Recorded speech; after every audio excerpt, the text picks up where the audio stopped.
Akhir-akhir ini kita banyak melihat kecanggihan teknologi AI, Artificial Intelligence atau kecerdasan buatan pada bidang visualisasi gambar yang dapat mengganti wajah di dalam gambar dengan wajah orang lain.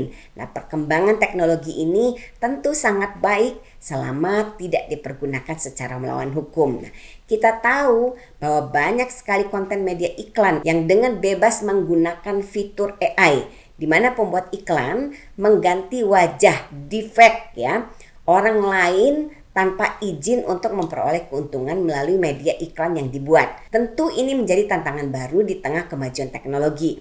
Untuk itu, baiknya kita sama-sama pahami apa itu deepfake dasar hukum mengenai tindakan ini dan apa yang kita bisa lakukan jika kita menjadi orang yang wajahnya digunakan dalam aplikasi atau konten deepfake. Salah satu aplikasi yang sering digunakan untuk membuat video promosi kita tahu banyak sekali beredar di media sosial, yaitu deepfake AI, yaitu sebuah aplikasi yang digunakan untuk menghasilkan suara, wajah maupun tubuh yang menyerupai karakter artis atau tokoh publik dengan cara mengumpulkan data karakter dari orang-orang tersebut. Nah, konten deepfake ini sering kali disalahgunakan sebagai modus kejahatan cyber. Masyarakat dibuat tertarik dan percaya dengan promosi artis dari konten AI tersebut. Nah, hal ini tentu saja mengakibatkan kerugian tidak hanya pada artisnya saja karena biometrik wajahnya dipakai tanpa izin, tetapi juga bagi konsumen yang menjadi korban membeli produk yang ditawarkan oleh iklan karena percaya produk-produk tersebut adalah benar dipromosikan oleh artis ternama, padahal sebenarnya konten itu adalah konten deepfake. Artinya mereka memakai biometrik artis tanpa persetujuan artisnya. Kalau sudah begini apakah langkah hukum atas tindakan yang dilakukan oleh pembuat konten yang memakai konten deepfake artis? Dalam hal ini artis dapat menuntut pencipta konten AI atas dasar perbuatan yang dilarang oleh pasal 66 Undang-Undang Nomor 27 Tahun 2022. Apa itu? Yaitu tentang perlindungan data pribadi. Kita mengenalnya sehari-hari dengan Undang-Undang PDP. Nah, di mana dalam pasal itu diatur bahwa setiap orang dilarang membuat data pribadi palsu atau memasukkan data pribadi dengan maksud untuk menguntungkan diri sendiri atau orang lain yang dapat mengakibatkan kerugian bagi orang lain. Betul sekali. Kita bisa lihat pada pasal 4 ayat 2 Undang-Undang PDP bahwa yang termasuk dalam data pribadi yang bersifat spesifik adalah salah satunya termasuk data biometrik. Data biometrik ini sendiri dijelaskan dalam penjelasan pasal 4 ayat 2 huruf B Undang-Undang PDP, di mana yang dimaksud dengan data biometrik adalah data yang berkaitan dengan fisik, fisiologis atau karakteristik perilaku individu yang memungkinkan identifikasi unik terhadap individu seperti gambar wajah atau data daktiloskopi. Nah, data biometrik juga menjelaskan pada sifat keunikan dan atau karakteristik seseorang yang harus dijaga dan dirawat, termasuk namun tidak terbatas pada rekam sidik jari, kemudian ada retina mata dan bahkan sampel DNA. Jadi jelas sebagaimana yang diatur dalam Undang-Undang PDP bahwa wajah yang digunakan di dalam AI termasuk sebagai data pribadi sehingga penyalahgunaan wajah seseorang oleh pihak yang dapat mengakibatkan kerugian bagi pemilik wajah tersebut dapat dikategorikan sebagai pemalsuan data pribadi. Pelakunya tentu dapat dijerat sebagaimana pasal 66 Jungto 68 Undang-Undang PDP dengan pidana penjara paling lama 6 tahun dan atau pidana denda paling banyak 6 miliar.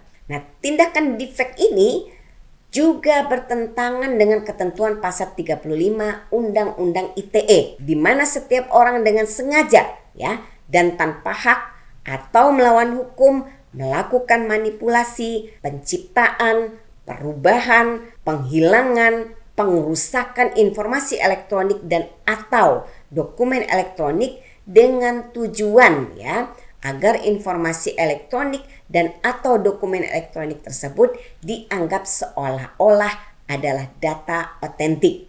Nah, yang dimaksud dengan informasi elektronik dalam pasal ini adalah satu atau sekumpulan data elektronik tetapi tidak terbatas pada tulisan, suara, gambar, peta, rancangan, foto, electronic data interchange atau EDI, surat elektronik, ada electronic mail kita biasa kenal, kemudian ada telegram, ada telex, telekopi atau sejenisnya ya. Kemudian ada huruf, ada tanda, ada angka, kode akses ya, kemudian ada simbol atau perforasi yang telah diolah dan memiliki arti atau dapat dipahami oleh orang yang mampu memahaminya. Nah, ini diatur dalam pasal 1 angka 1 Undang-Undang ITE ya. Jelas diatur apa itu informasi elektronik. Nah, tindakan ini ya diancam dengan hukuman pidana dengan pidana penjara paling lama 12 tahun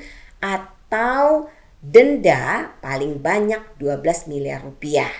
Selain itu ya, jika akibat dari penggunaan wajah AI tanpa izin ini kemudian terbukti mengakibatkan pencemaran nama baik bagi sang artis, misalkan wajah sang artis kemudian digunakan untuk mempromosikan suatu produk yang merugikan konsumen atau produk yang melanggar hukum atau melanggar norma sosial ya, maka otomatis nama baik artis yang wajahnya disalahgunakan tersebut ikut tercemar. Nah, hal-hal seperti ini yang menimbulkan kerugian bagi sang artis. Dalam hal ini ya, pelaku juga bisa dijerat pada pasal 45 ayat 4 Undang-Undang Nomor 1 Tahun 2024 tentang ITE. Lalu bagaimana jika ternyata ya ada konsumen termakan tipuan iklan dari konten penyalahgunaan AI. Misalnya ya, konsumen melihat iklan di media sosial yang menggunakan artis ternama yang mengadakan giveaway. Kemudian konsumen mentransfer sejumlah uang sebagai syarat menerima giveaway. Ternyata giveaway tersebut palsu. Kalau kasusnya seperti ini bagaimana? Nah, ini yang harus diperhatikan juga oleh artis yang wajahnya disalahgunakan oleh pihak yang tidak bertanggung jawab. Dalam hal ini ya, artis yang wajahnya disalahgunakan juga harus melakukan klarifikasi secara resmi dan dapat diakses oleh masyarakat umum. Hal ini menjadi sangat penting ya, agar iklan yang memakai konten deepfake artis yang digunakan oleh pelaku tidak menimbulkan korban lebih lanjut. Sebab ya, dengan adanya klarifikasi, maka masyarakat umum atau konsumen kemudian menjadi mengetahui dengan jelas bahwa artis yang disalahgunakan wajahnya ini merupakan korban penipuan yang dilakukan oleh pelaku pembuat konten. Sehingga ya, masyarakat dapat dengan cermat dan bijak tidak terberdaya dengan penawaran produk melalui iklan yang menggunakan konten deepfake artis dimaksud. Terhadap penggunaan konten deepfake artis pada suatu iklan, seharusnya yang bertanggung jawab bukan hanya pelaku pembuat konten, namun artis yang biometriknya digunakan untuk konten iklan yang mengandung deepfake seharusnya ya melakukan proses penyelesaian melalui jalur hukum atau setidak-tidaknya melakukan klarifikasi pribadi bahwa ia tidak pernah terlibat dalam promosi konten dimaksud. Hal ini untuk menghindari kerugian bagi konsumen atau masyarakat umum dan adanya tuntutan terhadap sang artis atas kelalaiannya. Saya menghimbau ya agar masyarakat lebih berhati-hati dalam menerima informasi elektronik dan juga saya sekaligus mengingatkan ya bahwa tidak seharusnya teknologi AI disalahgunakan untuk kepentingan pribadi yang dapat merugikan orang lain.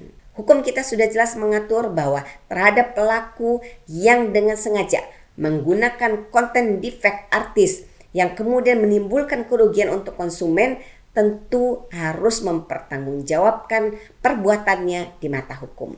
Demikian konten kita pada hari ini, semoga bermanfaat untuk sahabat hukum, dan saya tidak pernah bosan untuk mengingatkan jangan pernah bosan untuk belajar hukum karena semua lini kehidupan ada aturannya.